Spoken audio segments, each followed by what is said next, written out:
नमस्कार, मैं सोनिया रेलिया काइनोलर्न स्टूडियो से आज कहानी सुनाने के एक और प्रथा के बारे में बात करने आई हूँ। National curriculum framework for foundation stage बहुत क्लियरली कहता है कि हमें भारत के विभिन्न प्रांतों की जो कहानी सुनाने की धरोहर है उसको अपने क्लासरूम में लेकर आना है। तो हमने पूरी कोशिश करी मेरी रेलगाड़ी अक्षरों की दुनिया में ये करने की। हमने आपको लट कथा, पट कथा और बहुत सारे तरीकों के बारे में बताया जहाँ पे हम थोड़ा सा म्यूज़िक के साथ भी कहानियाँ सुना सकते हैं। आज हम आपको कावड़ के बारे में बताएंगे। कावड़ कथा ऐसी कथा होती है जिसमें पट खुलते जाते हैं और वहाँ पे चित्र दर्शाए जाते हैं राजा के बारे में, कहानियों के बारे में, रामायण महाभारत की कहानियों के बारे में। अब इसको क्लास में कैसे लेकर आएँ?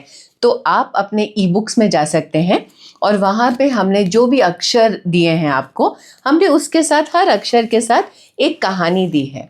क्यों किताब में सिर्फ ऊपर से नीचे लिख नहीं होना चाहिए? क्योंकि बच्चों का जो विकास होता है वे बोलना, सुनना, उसको एक्सप्रेस करना, टच करना, फिजिकल डेवलपमेंट, बहुत सारे तरीके से बच्चों का विकास होता है और लिखित उसका सिर्फ एक हिस्सा होता है। तो इसलिए इन कहानियों को हमने 6 ब्लॉक्स में ढाला है। आप इसका प्रिंट ले सकते हैं ई बुक से। तो देखिए, डिजिटल से हैंड्स ऑन, ये भी एक कन्वर्जन बहुत ज़रूरी होता है और उसके 6 हिस्से आप काट सकते हैं, कहानी सुना सकते हैं कि नानी ने बनाया था कपड़े का थैला, सबको थैला दिखाया, सब ने कहा हमें नहीं चाहिए थैला, नानी को बुरा लगा, थैलियों ने हाहाकार मचाया, पर्वत की चोटियों पे चढ़ गए, उनको जानवरों ने खाया। फिर सबको समझ में आया कि नानी ने क्यों बनाया था थैला, अपने पुराने कपड़े ले आए, नानी ने अब सबके लिए बनाया थैला।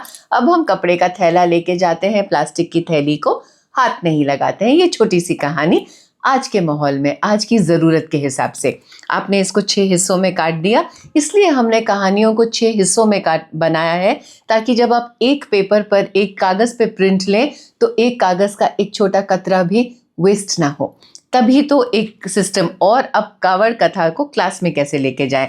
तो आज सुबह मैं ये डब्बा फेंकने वाली थी और कल ही मैं एक बहुत सुंदर कोर्स अटेंड कर रही थी जो कह रहा था कि आपको इंडियन नॉलेज सिस्टम को क्लास में लेकर आना है। तो मैंने सोचा चलिए दोनों को जोड़कर डब्बे को काटते हैं, खोलते हैं और हमारी कावड़ कथा बनाते हैं।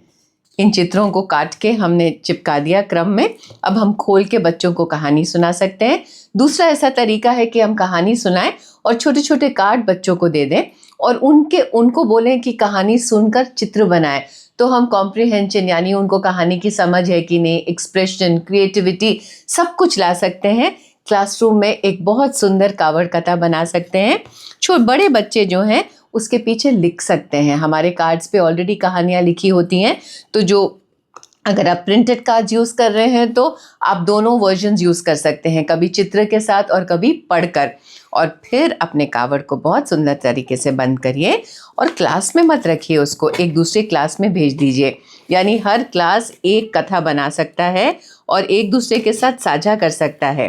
तो देखिए कि जब हम सीखते हैं तो साझा करना यानी शेयर करना सबसे इम्पॉर्टेंट चीज़ होती है। तो मुझे लगा कि आज मैं ये बहुत सुंदर प्रथा आप तक लाऊं और ताकि आपकी कक्षा में बस अब भी बनकर चली जाए।